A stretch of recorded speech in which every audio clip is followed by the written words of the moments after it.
Hey everybody, this is Captain Frugal reporting for duty, giving you my weekly comic book review. So sit back and enjoy.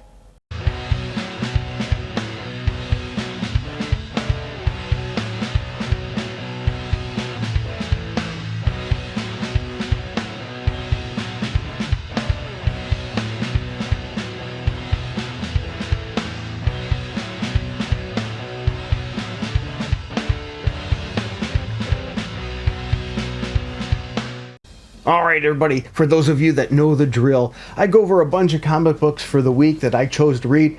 Now I didn't have time to read everything, so if I missed something you think I should have read, let me know in the comments below. Also, you may disagree with me on some of my choices. If that's the case, that's alright. Let me know below. Let's just try to keep it civil. My goal is to bring back the old schoolyard days, where we would be in discussing what hero could beat who or what comic book was good and not. And I come armed with my trusty notes, so you'll hear the paper rattle because I do it a little bit old school. I do my grading on a scale of 0 through 10, 7 being average as a 70%. So I'm using schoolyard grading. But that's not all. I also used a League of Comics Geeks to give you other people's views as well as a brief overview of the comic book as well. So let's jump right in. Hey comic book fans, this is Captain Frugal reporting for duty, and I first of all want to apologize for not having one video of a comic book review last week. Things were just too busy to fit it in, and I'm late this week too. I usually have these on Friday and it's Saturday, but I wanted to get this one out, especially since there wasn't as many issues this week for me to review.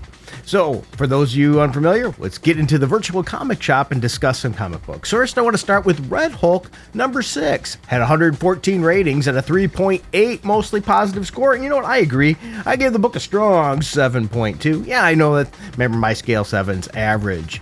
Oh, anyway, the writer's Benjamin Percy and the artist is Jeff Shaw. Both did a great job, as well as the colorist Brian Valenza in this one as well. We have the Red Hulk gets caught. The whole team does. Right? Machine Man pretty much destroyed. Deathlock is the only one pretty much free. He gets Machine Man, works on repairing him so he's functional. But can the Red Hulk escape? Oh boy, Ross is in for it. And we get what's called the Werewolf. Good story, good art, good progression with this. I'm enjoying this, but the Werewolf seems like a lame name to me. But anyway, Prisoners of War, what will happen? Will the Red Hulk and his team, well, actually the team with the Machine Man and Deathlock are trying to break Red Hulk free. Can Red Hulk get free? I don't know. But let's see what some other people said review-wise. We have a 3.5-star review. It says, this continues to be a fun romp. That final page stinger looks like peak wacky fun action comic. I have to agree with that. That last page was pretty good. Can't wait to see how this turns into a brutal, all-out, no-holds-barred slugger. Did you know that the GOAT, aka Machine Man, is in this run, by the way? Yeah, I know. You don't see a lot of him. I don't think he's the greatest of all time by far, but I get it. Let's look at another one, a 4-star review. Sweet, this run's fun, but nothing's really happening. I feel like I only like this because Jeff Shaw is drawing 2 characters I love who never gets booked, which is Deathlock and Machine Man. That's an interesting amount of Deathlock and Machine Man support here, especially since they're characters you really don't hear people in the comic shops talk about and their enjoyment. So maybe, hey, if you like these characters, maybe make sure it's known that Marvel puts them to more use. Pretty much every review here is 4-star and above that I see, so I don't have anything really negative to share. So let's shift gears into another book. And that's Transformers number 22. Anyway, we have 309 ratings with a 4.5 exceptional score. And I agree, I gave the book a strong 8. Yeah. Writers Daniel Warren Johnson, artist is George Corona. And first of all, I love the cover of this. Looks like Starscream or something looking through a window with a bunch of army people in trouble. It could be another one of the flying characters, but I'm pretty sure it was supposed to be Starscream. I could be wrong, but it does have some really good incentive covers for this book. There is an awesome Megatron one, some Prime ones.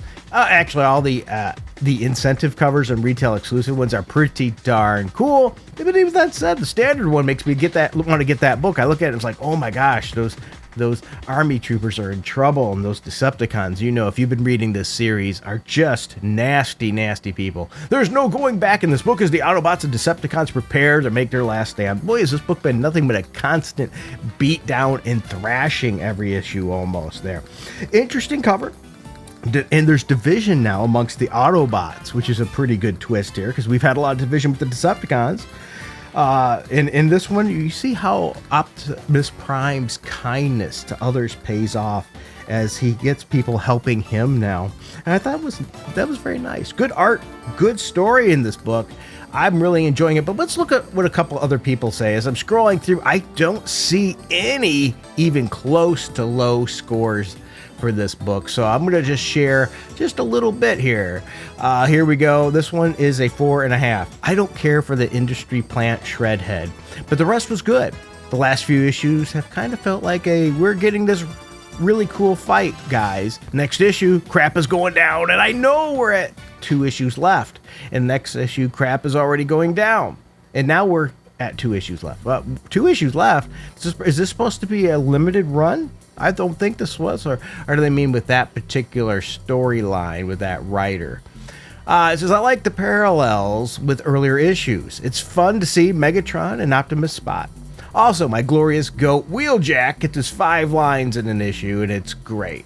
As I said, seems like every review here is really good. So let's check out another one. I'm not ready for DWJ to depart this series, but I know this team has been doing great. But I have faith in Kirkman, and he's been heavily involved in the whole Energon universe from the start. This issue is fabulous. So many great action panels and a wonderful callback to the deer scene with Optimus earlier in the series. Boy, do I agree. But now with Megatron every week, George Corona just blows my mind and how breathtaking his artwork is. Yeah.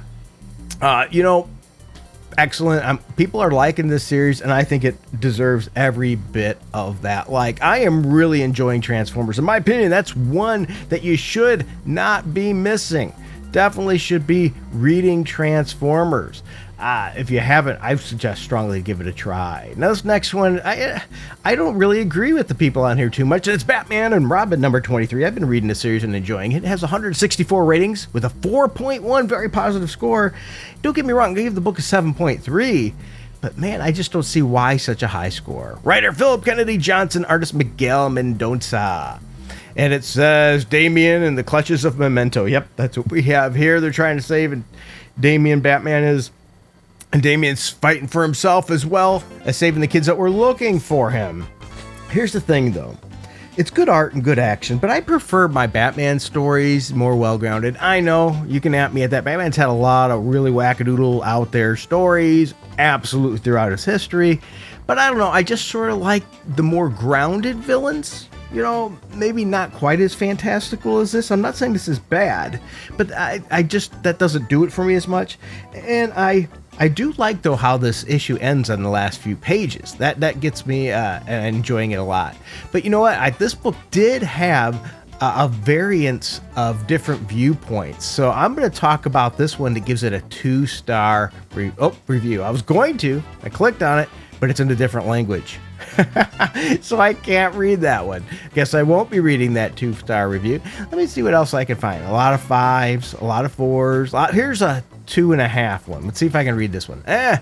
This issue was okay, except for the mighty Crab Joys reference. I wish DC would figure out if Damian wants to be Robin or not. Yeah, Damian's been teetering on if he's going to be Robin, and I think he figured it out by the end of this issue. Maybe you didn't read it very well, because it seemed pretty certain that, yeah, he's going to be Robin. Let's look at a 3-star review. I'm confused. How did Damian escape? Where did he get those clothes from? I think I missed something. That's a good point. How did that happen? I don't remember. Maybe it did happen in a previous issue, and I just don't remember it. Now, with that said, those were 2 lore reviews with hit with a 5-star to make it fair. Yeah, sweet father and son moments is what I'm here for. And boy, yeah, you get one of those at the end. I really like that. Also, really like the Alfred hallucinations and the role they played here. Maybe it's just me, but Batman's pedal to the metal reminded me a bit of the panels from Identity Crisis, where he's racing to try to save Drake for Tim. Also, happy to see Damian get some of his groove back from the hero worship from the regulars. Yeah, I really did like how they ended this issue with Batman and Damian showing their love for each other and appreciation for each other. So if you want that father and son dynamic, you definitely get it in this issue. It's one thing I really liked about Super Sons that was taken away from us, which still burns me to this day. We had two great characters that were younger characters, and DC had to age one of them up for a political agenda. I could get it, the character wasn't working, wasn't selling, but that, terrible. Anyway, one more issue, and it's not always easy being green with Green Lantern Corps number 6. It's not easy being green. With a 159 ratings, 3.6, mostly positive score, and I gave it a 7.3, pretty good as well. Writer Jeremy Adams and Morgan Hampton, artist Emensay Nesephalum. Probably butchered. The return of Mogo in this issue. Yeah, they find Mogo. He's on fire. He needs some help. There's a lot going on in this issue. A lot of stories that are floating around in there. So if you like to explore multiple Green Lanterns, this is probably a good book for you. We get some that don't get as much attention as others, and that's always good. We get some Jessica Cruz, which seems to be a fan favorite. I like that character too. She's overcome a lot. And some other great GLs in here, such as Sinestro. Yeah, Sinestro's a Green Lantern. Sojourner Number 1, which, who cares? I don't care for that character. We got a newer one, though, Vexer U. I don't know if I butchered that one. I like that one. That's pretty interesting. We got Lord Zod and Simpson here. Don't really care for those characters too much, but it's interesting to see Sinestro's son version there. We get Teen Lantern, we get Guy Gardner, and more. It's been pretty interesting. Mogo fixes itself. We got decent art, good characterization, and some decent story building. I think that's where this issue does well, is in the story building aspect. There's also some open order covers that are okay, but a pretty cool incentive cover. But really the standard cover for this book, I think, does just fine. Wheels you in with a lot of colors, a lot of brightness, interesting things. We're seeing Mogo on fire right on the cover, and some cool Green Lanterns. Anyway, let's look at what some other people said. With 4 stars, GLC. We have Gundam Mech, Sinestro, and strong women leads. I'm so full in for this run. Yeah, the women aren't written stupidly. This issue really shines for me because it does what I want, and that is shining a light back on almost all the other lanterns we haven't heard from in a few issues, and it does it really well. And I agree there. Absolutely. And then mentions, will Sinestro betray the Green Lanterns? That's a good question. Let's look at another review that has 3.5 stars. Not as good as the last 2 issues, but I liked it. The Jessica and Joe story was better than the Sinestro one. I agree. It's nice, those two. I'm not a big fan of Joe, but I do like how she realized that there were some issues there, and this character needed to get away from the office, get away from the desk a little bit, and utilize what makes her special. And I think that was good. So, excellent. Let's look at another one here with a 3.5. This might seem unfair, but all my stars are for Jessica. Joe and Sinestro are not any of these kids running around. Why are there 4? Really? Oops. Well, ouch. Please get Jessica in the field. Well, we got her in the field. And now that gosh darn useless office. Yeah, get out there, useless office. Yeah! I agree. Let's get her out of the office. She's a cool character. Let's get her seen a little bit there. I'm scrolling through. Okay, here we go. We got a 3-star review. I enjoyed coming back around to Mogo after the Rage Planet incident and how it was related back to Jessica's current state of mind. I agree. I think that was done well.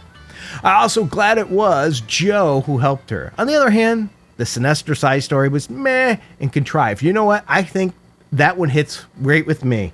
I agree right there. I actually downgraded it a little bit because I did not care for that part with Sinestro and the kids. It's like, I mean, it wasn't bad, but I think it took away what made the comic great. So I tend to go with C.D.T. Charles on that one. Not a bad issue all around. And speaking of not a bad issue, that was all I read. Not a bad issue. I'm pretty short. Marvel hasn't been putting out much worth of crap lately. So that maybe has reduced my reading because I can't seem to keep an ongoing going without canceling it. But that's my thoughts, not yours. Please share your thoughts. I would love to hear them. And until next time, let's bless some people out there and take care. Until next time. Yeah.